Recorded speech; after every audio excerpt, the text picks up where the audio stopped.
વાસણ જેવું છે માનવીનું મનડું.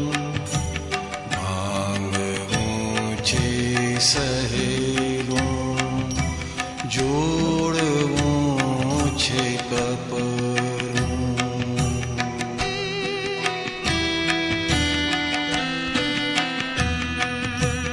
કાચના વાસણ જેવું છે માનવીનું મનડું. ભાંગવું છે સહેલું, જોડવું છે કપરું.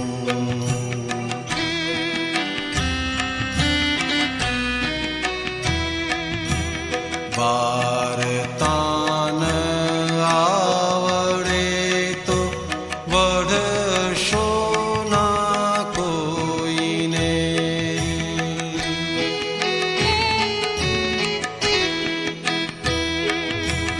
જીભડું જો ફાટશે તો ઘર ધોવાશે રોઈને.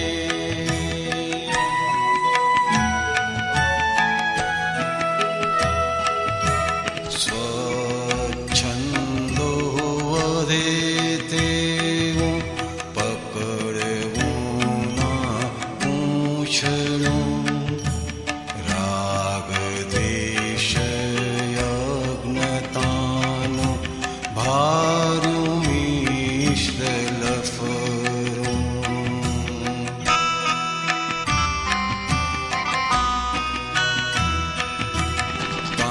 કાચના વાસણ જેવું છે માનવીનું મનડું. ભાંગવું છે સહેલું, જોડવું છે કપરું.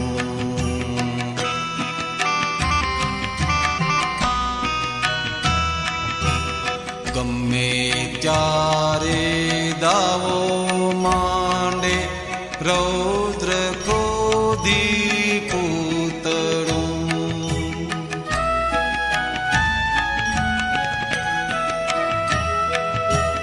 દાખવે કરાર બંધી રોકશે ના ઝઘડવું.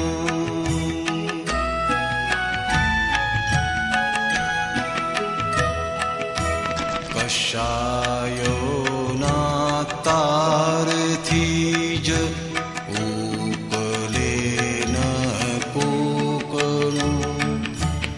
એ જીવ છૂટવું હોય તો પાડીશ ના ગૂંચતું.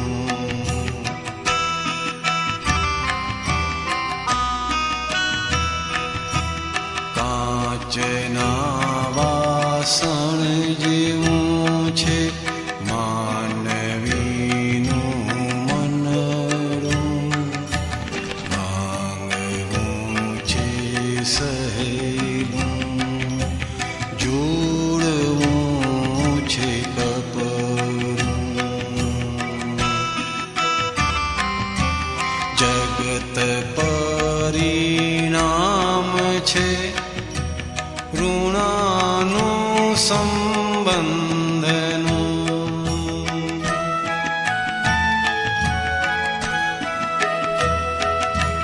કાર્યફળ બતાવે છે જ્ઞાન વ્યવસ્થિતનું.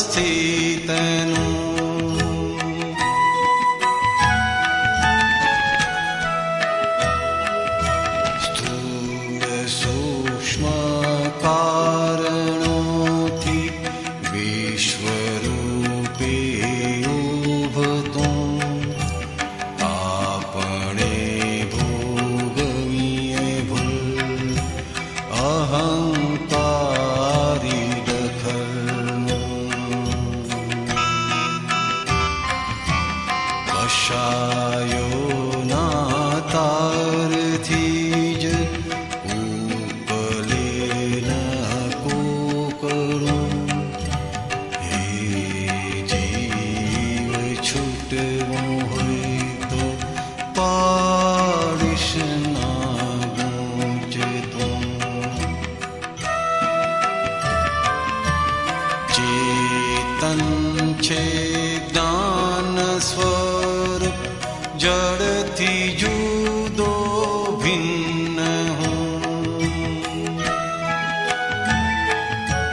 इंद्रियो प्रत्येकनु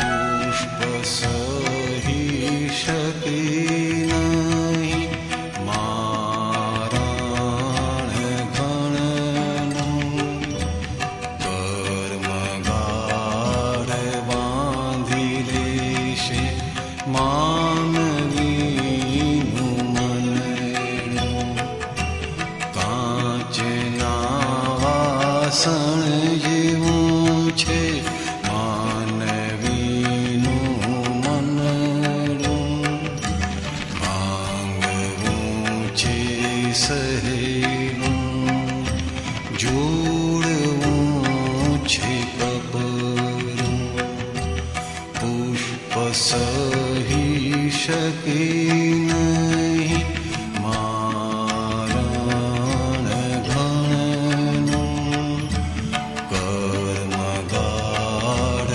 બાંધી લેશે માનવીનું મનનું હે જીવ છૂટવો હોય તો પાડીશ ના ગૂંચતું કર્મ ગાઢ બાંધી લેશે માનવીનું મનનું માનવીનું મનનું માનવીનું મનનું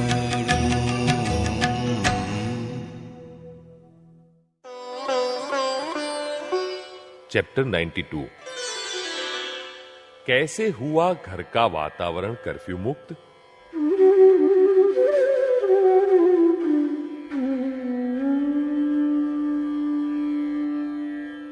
एक बार चंदू भाई के यहां उनके समधी पक्ष के कुछ मेहमान आए। आइए आइए पधारिए के शब्दों से भावपूर्वक स्वागत करके ड्राइंग रूम में उन्हें बिठाया गया। चंदू भाई ने अपनी पत्नी चंचल बहन को आवाज देकर कहा, सुनती हो, हमारे दामाद समधी और समधीन आए हैं, जरा 5-6 कप चाय बनाना, साथ में कुछ नाश्ता भी लाना। उसके बाद चंदू भाई मेहमानों के साथ बातचीत में व्यस्त हो गए। इतने में कप प्लेट टूटने की आवाज सुनकर चंदू भाई के कान खड़े हो गए और देखा तो नौकर के हाथ से चाय की ट्रे गिर गई थी। ट्रे में रखे हुए सभी कप प्लेट फर्श पर गिरकर टूट चुके थे और गर्मा गर्म चाय गिर गई थी। यह सब देखकर चंदू भाई का कलेजा धक से रह गया। एक ही सेकंड में मगज की मशीन में न जाने कितनी ही गिनतियां गिन ली गई और मन ही मन में नौकर के साथ युद्ध खेलने लगे। कब मेहमान रवाना हो और मैं नौकर की खबर ले लूं, ऐसा सोचने लगे वे। रसोई घर में चंचल बहन भी आग बबूला हो उठे थे। नौकर तो घबराहट के मारे जिंदा पुतले की तरह एक कोने में जाकर खड़ा हो गया। घर का वातावरण तो जैसे शहर में कर्फ्यू लगा हो ऐसा हो गया। इतने में समधी जी बोले, हमें थोड़ा काम भी निपटाना है, तो हम 1-2 घंटे के बाद वापिस आते हैं। चंदू भाई कुछ कहे उससे पहले ही सब मेहमान रवाना हो गए।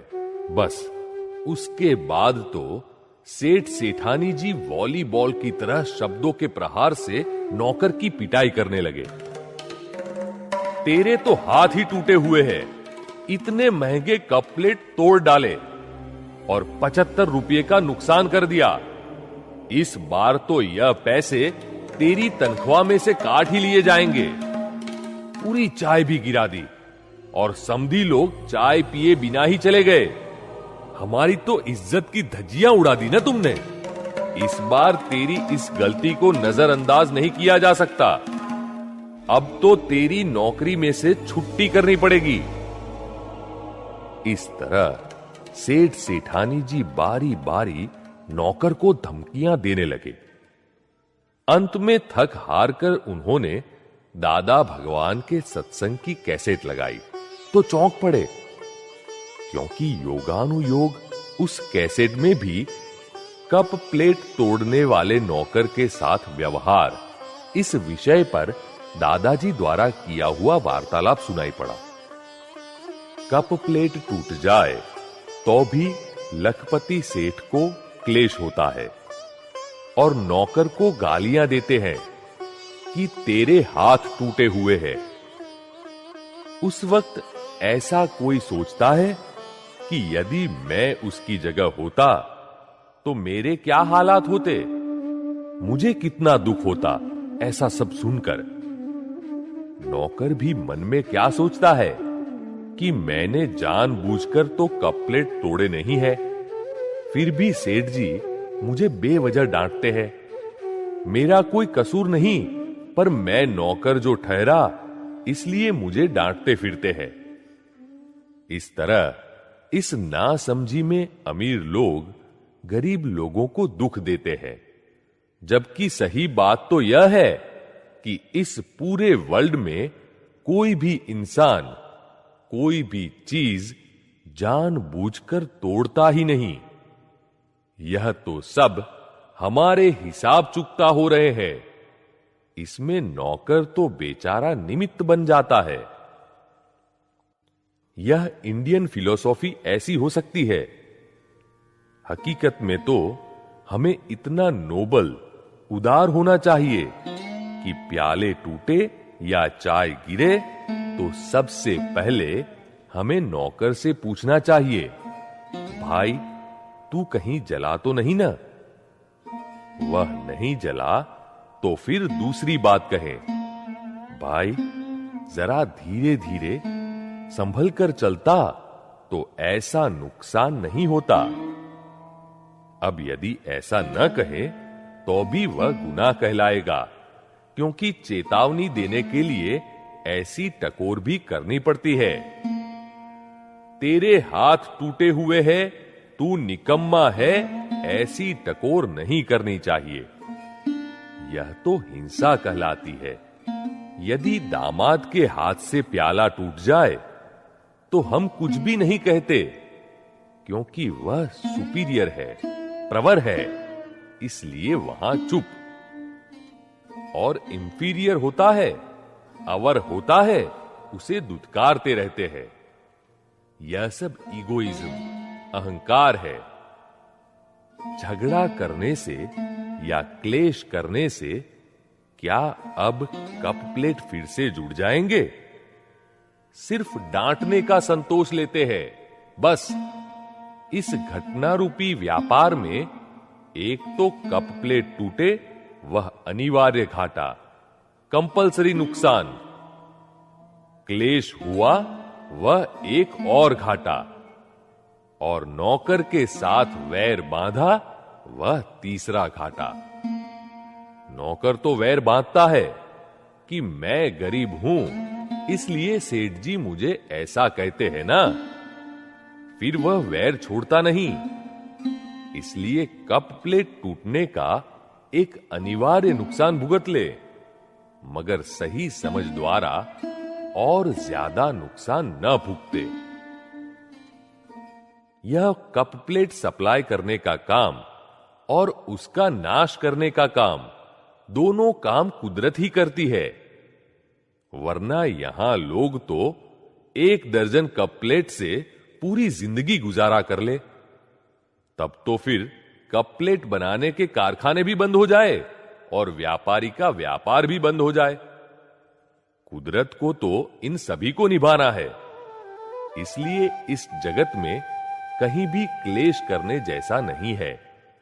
उसे सिर्फ देखना और जानना है, तब ही हम हमेशा आनंद में रह सकेंगे और तब ही बुरे कर्म बंधने बंद होंगे और प्राप्त वस्तु का उपभोग करके अप्राप्त की चिंता से मुक्त हो सकेंगे। संसार का न्याय सच्चा न्याय नहीं है। भगवान का न्याय क्या कहता है? कि जितने देहधारी जीव इस जगत में है, वे चाहे पेड़ हों या जानवर, इन सभी के भीतर भगवान बैठे हैं। अतः उन्हें किंचित मात्र दुख हो तो वह अन्याय हुआ कहलाएगा। इसलिए प्राप्त मन वचन काया से इस जगत के किसी भी जीव को किंचित मात्र दुख न हो, इस लक्ष्य से घर के सभी सदस्यों और नौकर के साथ व्यवहार करना चाहिए। कैसेट में यह सत्संग की बात सुन ही रहे थे कि इतने में दरवाजे की घंटी बज उठी। चंदू भाई ने दरवाजा खोला और देखा तो बेटे की बहू मायके से लौटी है। उसके एक हाथ में सूटकेस और दूसरे हाथ में मोरबी से लाई हुई क्रॉकरी का बॉक्स था। 1 घंटे बाद दामाद, समधी व समधीन सभी आए। यह सब देखकर चंदू भाई व चंचल बहन आश्चर्यचकित रह गए। वे मन ही मन नौकर के साथ किए हुए बुरे व्यवहार का प्रायश्चित करने लगे।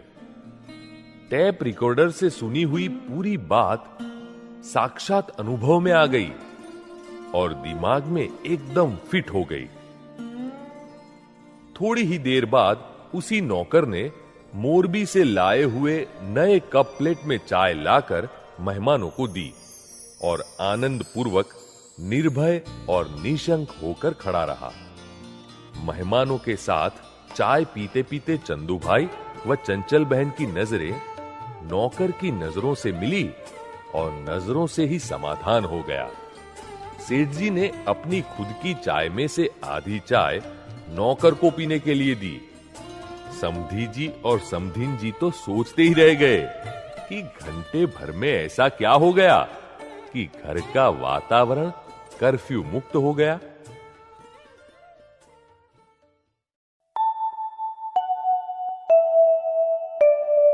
हाइलाइट्स। संसार का न्याय सच्चा न्याय नहीं है। भगवान का न्याय क्या कहता है कि जितने देहधारी जीव इस जगत में है, वे चाहे पेड़ हो या जानवर, इन सभी के भीतर भगवान बैठे हैं। अतः उन्हें किंचित मात्र दुख हो तो वह अन्याय हुआ कहलाएगा। इसलिए प्राप्त मन वचन काया से इस जगत के किसी भी जीव को किंचित मात्र दुख न हो, इस लक्ष्य से घर के सभी सदस्यों और नौकर के साथ व्यवहार करना चाहिए।